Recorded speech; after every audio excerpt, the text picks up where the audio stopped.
chest when you thought it was safe to get back in the water. Another day, another siren is blaring. It's a Notsam Wrestling emergency podcast. 3 days in a row this time because Cody Rhodes has returned to the WWE, and he did it on Saturday night's main event to seek justice against John Cena.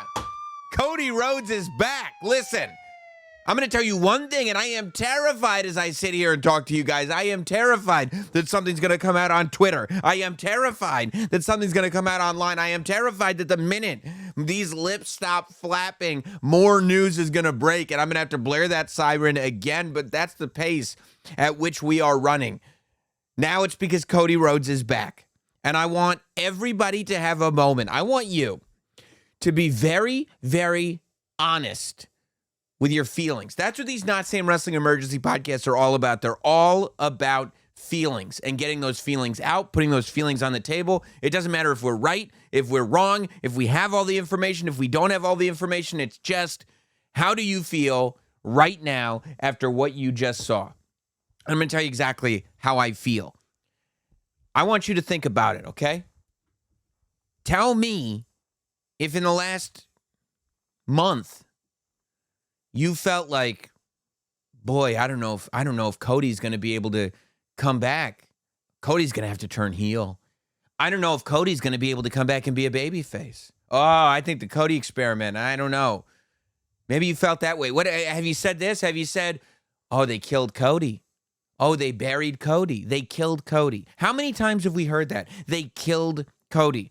After WrestleMania 39, they killed Cody. No, they didn't. He main evented the biggest WrestleMania of all time and then carried the WWE Championship into the next biggest WrestleMania of all time. And then he lost. And what did you say? Every time he loses at a WrestleMania, oh, they killed Cody. They killed Cody. And they did it even worse this time because they booed him. Oh, did you hear him in Vegas? They booed Cody. And what happens? 1 month. Nah, he doesn't even have to be gone for 6 months. He didn't even have to be gone for 6 weeks. 1 month. From April the 20th until May the 24th. 1 month and 4 days. Cody is gone, and when he returns, he's got an arena full of people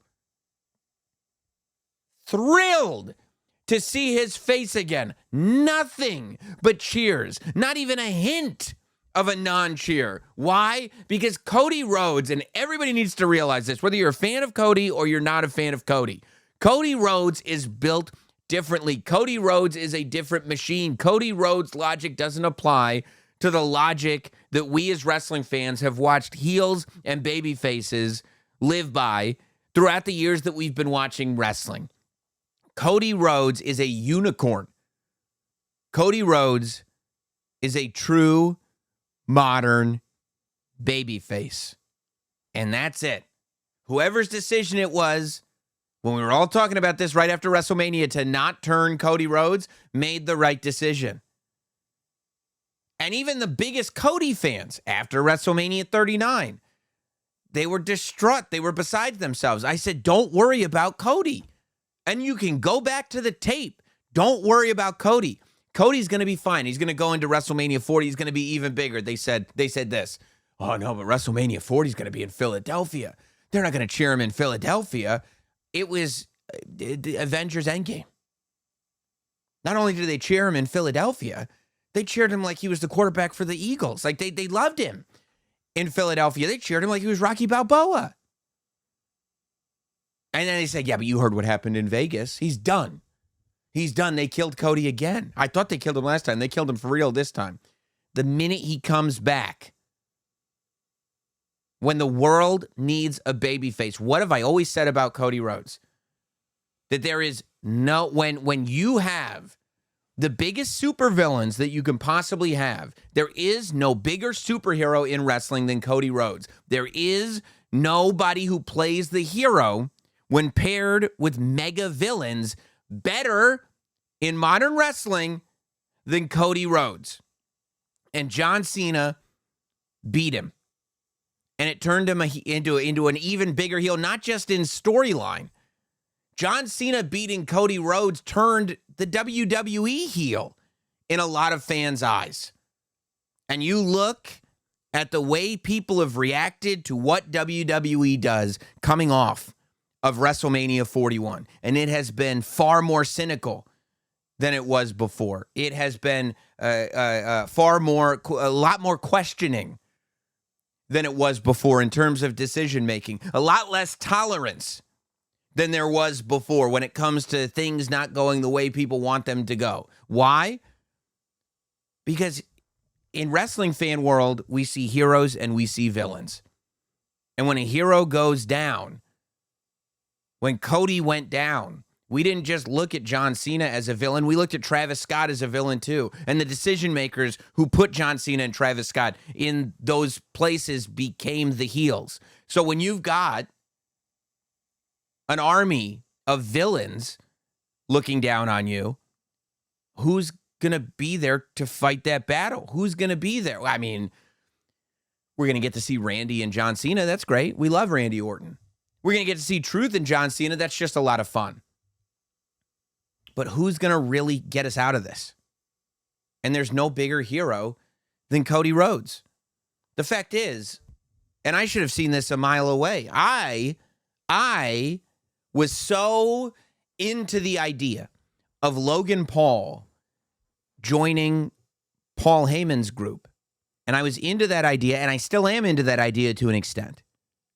Because for me, the idea of that group is we are the future of wrestling, whether you like it or not. To me, that mantra defines Logan Paul.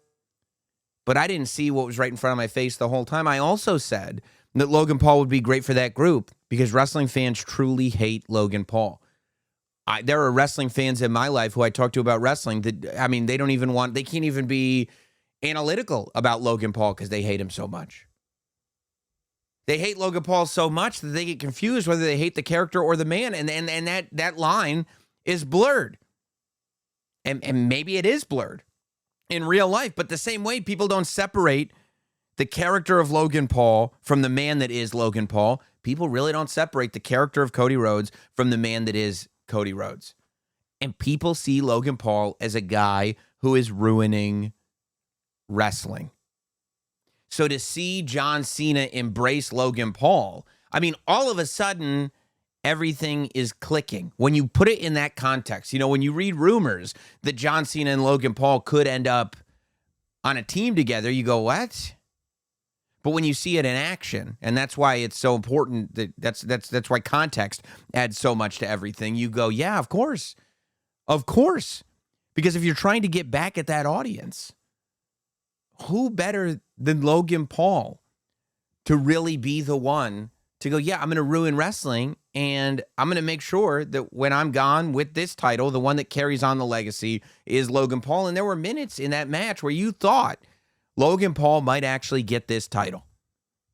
But ultimately, which babyface? And you could argue it was Seth Rollins, but Seth Rollins turned heel as well. So who is the guy that eats, sleeps, and breathes professional wrestling? If we as wrestling fans are going, okay, there is a similarity, right? We see that there are corporate people and there are wrestling people, right? And we that's how we look at real life, quote unquote, when we do wrestling on the internet, when we send our tweets, when we analyze news that comes out. That's the way we think about it, right? And then that idea is reflected on the show. But you've got guys like John Cena and Logan Paul, who the reason they are heels is because they don't represent wrestling. Logan Paul doesn't represent wrestling because he's a YouTuber and he hasn't paid his dues. And John Cena, as a character, doesn't represent wrestling because he's decided that this is what he's doing. He's gonna put down wrestling. And if we thought it was just a character, what better marker of all of that than having Travis Scott interfere in his WrestleMania main event? You know, wrestling fans that have been watching wrestling for decades go, I couldn't stand Travis Scott interfering in that WrestleMania. What's Travis Scott doing in a WrestleMania main event? And there's a lot of accuracy to that, but at the same time, it goes right along with the character that John Cena is playing. which goes right along with adding Logan Paul to this mission that John Cena is trying to accomplish. Meanwhile, Cody Rhodes, the whole reason, and I was saying this the whole time, the whole reason he's in the position that he's in, and people forget. And that's why it's so good that Cody Rhodes stepped away. Because when Cody Rhodes steps away, people tend to remember. But when he's on television every week, for whatever reason, people forget that Cody Rhodes is self-made by professional wrestling and professional wrestling fans. The same way his father represented building a wrestling company that could be the alternative to what WWE was doing. Cody Rhodes, and I think it was 9 years ago, all these memes were going out earlier this week that it was 9 years ago that Cody Rhodes was released from the WWE, or at least granted his release after he requested. He quit the WWE. Why? Because for whatever reason within the WWE system, he could not get ahead, but he knew that he had more to offer, so he quit. And he went to every independent show that he could go to. And he didn't charge him a lot of money because he wanted to go again and again and again and again. And I saw him. I saw him at WrestlePro. I saw him at Ring of Honor. I saw him in TNA. I saw him, in Progress. I saw him all over the place. And then in those bigger groups, in TNA, he starts to do stuff. In Ring of Honor, he starts to do big stuff. Creates AEW. Fulfills his promise and makes good on the fact that I did have all of this potential and you didn't see it, so I became undeniable. And once he was undeniable, he came back to the WWE. And he was the wrestler that fans wanted. He was the wrestler. And they wanted the whole mission of John Cena. Hustle, loyalty, respect has been the motto. But hustle, loyalty, respect as a motto at times felt similar to Hulk Hogan saying, train, say your prayers, eat your vitamins. Both of those men in their rise were part of a machine. Cody Rhodes wasn't. Cody Rhodes made himself into something that the machine simply had to have. He created his own logo and tattooed it on his neck. And now that logo that he created is flashed on big screens in arenas while music that he made with Downstate, that's the music that's playing along with that logo that he created. This is all him, and the machine needs him. Cody Rhodes is that vision. Cody Rhodes is that character that wrestling has always wanted to give us. That character that says, if you give it everything you have, if you make yourself the best by putting the work in and don't take no for an answer and become undeniable, then amazing things happen. And that's who Cody Rhodes is. And that all comes flooding back when that villain is next to him. And it's not a matter of and there are always going to be times where you get excited because John Cena's a heel. You get excited because you think The Rock might show up. You get excited because it's fun to boo the bad guy. It's fun. I mean, it's fun to boo the good guy. It's fun when you've got a good guy that's a white meat baby face. It's fun to boo him because you take it for granted. But then he comes back and you realize, no, I needed that. Because from 1990 until 2023, we didn't have a true, straight-up babyface that men, women, and children all cheered for unanimously over a long period of time. It's a magical thing in wrestling. And for those of us that are adults that watch wrestling because we're attached to it from the time that we're children, because it allows us to be that true version of ourselves. The truest version of yourself is who you were as a kid. And the fact that we can do this thing, we can still connect with this thing that we connected with as a child, brings us back to the truest form of who we are. And when we were growing up, we were kids, and we cheered for the good guys, and we booed the bad guys. And Cody Rhodes makes it possible again. And that's why adults like Cody Rhodes. And kids like Cody Rhodes for the same reason that you and I liked Hulk Hogan, liked Ultimate Warrior, liked Randy Savage, liked Bret Hart, liked Shawn Michaels, liked Big Daddy Cool Diesel. Same reason. So Cody Rhodes, it did not shock me that he got that ovation. But I do think that it's important that people that have been acting like some insane damage was done realize that you got to let this thing play out and ultimately have faith in Cody Rhodes. John Cena and Jey Uso meet backstage at Saturday night's main event before the cage match, I believe it was. And instantly, there's this reaction, right? At first, I think for me anyway, the reaction is, oh, this is almost old school, right? It was when the roster split was taken seriously. But then at a pay-per-view, you'd have Kurt Angle and Brock Lesnar meet each other, whatever it was, just a wrestler. And I don't remember that's a good example, but you'd have wrestlers from different, maybe it was like Brock Lesnar and Goldberg meet each other at a pay-per-view because you'd never seen these two together because one was on Raw and one was on SmackDown. And seeing John Cena and Jey Uso together, both with their championships, that was the first, the two champions meeting. We haven't seen that before. And then you remember, Jey Uso eliminated John Cena. There's history here. And Jey Uso is his confident self now. Not the Jey Uso that was building to WrestleMania. And that's when John Cena says, I mean, what would ruin wrestling more than me leaving WWE with this WWE championship and your world title being held by a YouTuber? It's a lot of pressure, champ. Let's see how it goes. So now we've got motivation for John Cena to want to ruin Jey Uso because Jey Uso, I would argue, eliminating John Cena from the Royal Rumble set this whole thing in motion character-wise, because the first time we got an inkling of this character, it was the press conference after the Rumble. It wasn't at the turn at the Chamber. It was the press conference after the Rumble when Cena enters himself into the Chamber because it's best for business. That's the first inkling you got of this character. So you go, okay, something's fishy here, right? Something's going on. Jey Uso covers Logan Paul. John Cena pulls, the referee gets pulled out of the ring. You don't know who it was. There's John Cena. After John Cena had beat R-Truth. And by the way, whatever the seed of doubt we saw in John Cena's eyes is gone. Whatever seed of doubt was there coming off of Backlash, he didn't have it at all. I thought for a second he had it when R-Truth was looking at him going, are you really going to hit me with that championship title, dog? And John Cena said, you know what? No. And he handed it back to the referee. And as soon as the referee's back was turned, low blow, pins R-Truth right there, then hits him with the belt anyway.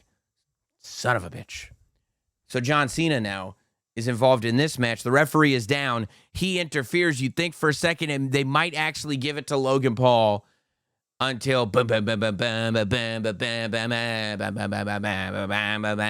here comes Cody Rhodes. Cody Rhodes comes down. John Cena can't believe it. The audience can't believe it. And I love, all the rumor mills. I didn't see it. Maybe it was out there, but I didn't see it.